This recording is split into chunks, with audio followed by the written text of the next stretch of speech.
Hello movie fans, ಹಾಗೆ ಈ movie ಒಂದು ಟ್ರೈಲರ್ ನೋಡಿ ನನಗೇನು ಅಷ್ಟೊಂದು ಇಂಪ್ರೆಸಿವ್ ಆಗಿರಲಿಲ್ಲ.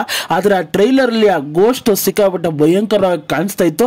ಅದಕ್ಕೋಸ್ಕರ ಈ ಮೂವಿನ ನೋಡೋಕೆ ಹೋದೆ. ಆ ಮೂವಿಯಲ್ಲಿ ಹೋಗಿ ನೋಡ್ರೆ ಸರಿ ಈ ಸೀನಲ್ಲಿ ಬರ್ತದ ಗುರು, ಇಲ್ಲ ಆ ನೆಕ್ಸ್ಟ್ ಸೀನಲ್ಲಿ ಬರ್ಬೋದು ಅಂತ ಒಂದು ಕಾಯ್ಕೊಂಡು ಕೂತ್ಕೊಂಡ್ರೆ ಮೂವಿ ಒಂದು ಇನ್ನೇನು ಲಾಸ್ಟ್ 30 ಮಿನಿಟ್ಸ್ ಇದೆ ಮುಗಿಬೇಕು ಅಂದಾಗ ಗೋಸ್ಟ್ನ ಎಂಟ್ರಿ ಆಗುತ್ತೆ.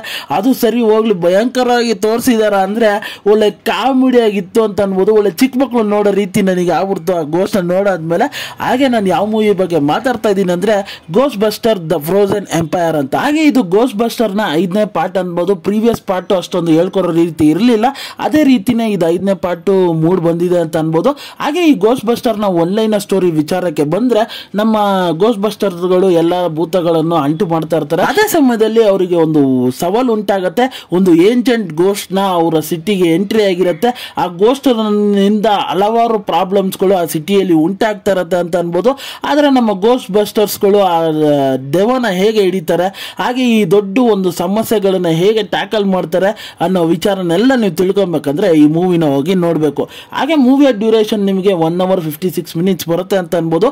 ಹಾಗೆ ಮೂವಿಯ ವಿಚಾರಕ್ಕೆ ಬಂದ್ರೆ ನಾವು ಗೋಸ್ಟ್ ಬಸ್ಟರ್ ಮೂವಿ ನೋಡಕ್ ಹೋಗದೆ ಮೇನ್ ವಿಚಾರಕ್ಕೆ ಆ ಫನ್ನು ಜೊತೆಗೆ ಆ ಗೋಸ್ಟು ಎರಡು ಮಿಶ್ರಣವಾಗಿರೋ ಮೂವಿ ಸಖತ್ ಮಜಾ ಕೊಡುತ್ತೆ ಅಂತ ಅನ್ಬೋದು ಕೊನೆ ತನಕನು. ಆದ್ರೆ ಈ ಮೂವಿಯಲ್ಲಿ ಅದೇ ಮಿಸ್ಸಿಂಗ್ ಇತ್ತು ಅಂತ ಅನಿಸ್ತು ನನಗೆ. ಆ ಮೂವಿಯಲ್ಲಿ ಆ ಎಂಟರ್ಟೈನ್ಮೆಂಟ್ ಫ್ಯಾಕ್ಟರ್ ಎಲ್ಲೂ ಕಾಣಿಲ್ಲ ಅಂತ ಅನ್ಬೋದು. ಅದೇ ಹಳೆ ಗೋಸ್ಟ್ಗಳನ್ನ ರಿಪೀಟ್ ಆಗಿ ತೋರಿಸಿರೋದಾಗ್ಲಿ, ಹೊಸ ದೆವ್ವ ತೋರಿಸ್ತೀನಿ ಅಂತ ಕೊನೆ ತನಕ ಅದನ್ನ ಡ್ರ್ಯಾಗ್ ಮಾಡ್ಕೊಂಡ್ ಬಂದಿರೋ ವಿಧಾನ ಆಗ್ಲಿ, ಹಾಗೆ ಇದರಲ್ಲಿ ಕಾಮಿಡಿ ಮಾಡ್ತೀವಿ ಅಂತ ಕೆಲವೊಂದು ಪಂಚ್ ಲೈನರ್ ಹೊಡಿತಾರೆ, ಆದ್ರೆ ಎಲ್ಲೂ ನಮಗೆ ನಗು ಬರೋ ರೀತಿ ಇರಲ್ಲ ಅಂತ ಅನ್ಬೋದು. ಹಾಗೆ ಇದರಲ್ಲಿ ಪಾತ್ರಗಳನ್ನು ಅಳವಡಿಸ್ಕೊಂಡಿರೋ ವಿಧಾನ ಆಗ್ಲಿ, ಆ ಸ್ಟೋರಿಗೆ ಗ್ರಿಪ್ಪಿಂಗ್ ಆಗಿ ಎಲ್ಲೂ ನನಗೆ ಫೀಲ್ ಆಗಿಲ್ಲ ಅಂತ ಅನ್ಬೋದು. ಹಾಗೆ ಮೂವಿಯಲ್ಲಿ ಕೆಲವೊಂದು ಭಾಗದಲ್ಲಿ ಗೆಸ್ಟ್ ಅಪಿರಿಯನ್ಸ್ ಆಗತ್ತೆ ಅಂತ ಅನ್ಬೋದು. ಆ ಗೆಸ್ಟ್ ಅಪಿರಿಯನ್ಸ್ ಆಗೋ ಸೀನ್ಸ್ ಗಳನ್ನೆಲ್ಲ ಲಿಟ್ರಲ್ ಆಗಿ ವಾವ್ ಅನ್ನೋ ರೀತಿನೇ ಇತ್ತು ಅಂತ ಅನ್ಬೋದು. ಆ ಓಲ್ಡ್ ಗೋಸ್ಟ್ ಬಸ್ಟರ್ಸ್ ಗಳನ್ನ ನಮಗೆ ರೀಕ್ರಿಯೇಟ್ ಮಾಡೋ ರೀತಿ ಹಲವಾರು ಸೀನ್ಸ್ ಗಳು ಇತ್ತು ಅಂತಾನು ಅನ್ಬೋದು. ಹಾಗೆ ಮೂವಿಯಲ್ಲಿ ರಿಎಫ್ಎಕ್ಸ್ ವರ್ಕ್ಗಳು ಲಿಟ್ರಲ್ ಆಗಿ ಬ್ಯೂಟಿಫುಲ್ ಆಗಿತ್ತು ಅಂತ ಅನ್ಬೋದು. ಪ್ರತಿಯೊಂದು ಆ ಗೋಸ್ಟ್ ಎಂಟ್ರಿ ಆಗೋ ಸೀನ್ಸ್ ಗಳಾಗ್ಲಿ, ಆ ಗೋಸ್ಟ್ ನ ತೋರಿಸಿರೋ ವಿಧಾನಗಳಾಗ್ಲಿ ಲಿಟ್ರಲ್ ಆಗಿ ರಿಎಫ್ಎಕ್ಸ್ ಗಳಿಗೆ ಥಮ್ಸ್ ಅಪ್ ಅಂತಾನು ಅನ್ಬೇಕು.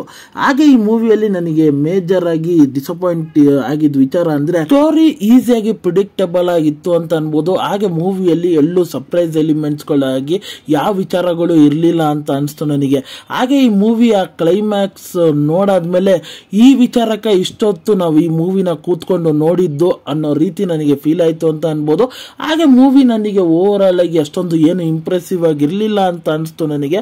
ಆದ್ರೆ ಈ ಮೂವಿ ಖಂಡಿತ ಒಂದು ಚಿಕ್ಕ ಮಕ್ಕಳಿಗೆ ಎಂಟರ್ಟೈನ್ಮೆಂಟ್ ಆಗಿ ಇರುತ್ತೆ ಅಂತ ಅನ್ಬೋದು. ಆದ್ರೆ ಈ ಮೂವಿ ನೋಡಾದ್ಮೇಲೆ ನನಗೊಂದು ಕ್ವಶನ್ ಉಂಟಾಯ್ತು, ಈ ಗೋಸ್ಟ್ ಬಸ್ಟರ್ಸ್ಗಳು ಎಲ್ಲ ಭೂತಗಳನ್ನ ಹಿಡ್ದಾದ್ಮೇಲೆ ಆ ಭೂತಗಳನ್ನ ಏನ್ ಮಾಡ್ತಾರೆ?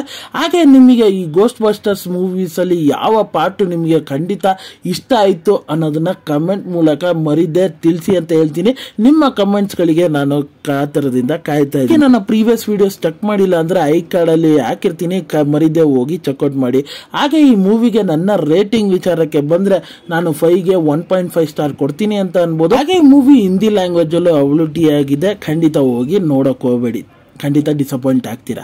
ಹಾಗೆ ಈ ವಿಡಿಯೋ ಇಷ್ಟ ಆಯಿತು ಅಂದರೆ, ಈ ವಿಡಿಯೋ ನಿಮ್ಗೆ ಆನೆಸ್ಟ್ ಅನಿಸ್ತಂದ್ರೆ ಈ ವಿಡಿಯೋಗೊಂದು ಲೈಕ್ ಮಾಡಿ, ಆಗ ನನ್ನ ಚಾನಲ್ನ ಸಬ್ಸ್ಕ್ರೈಬ್ ಮಾಡಿ, ಮತ್ತೆ ಬೆಲ್ ನೋಟಿಫಿಕೇಶನ್ ಆನ್ ಮಾಡಿ. ನಿಮ್ಮ ಅನಿಸಿಕೆ ಅಭಿಪ್ರಾಯ ಏನೇ ಇದ್ರೂ ಕಮೆಂಟ್ ಮೂಲಕ ತಿಳಿಸ್ಬೋದು. ಈ ವಿಡಿಯೋ ಇಷ್ಟ ಆಯಿತು ಅಂದರೆ ಎಲ್ಲರಿಗೂ ಶೇರ್ ಮಾಡಿ.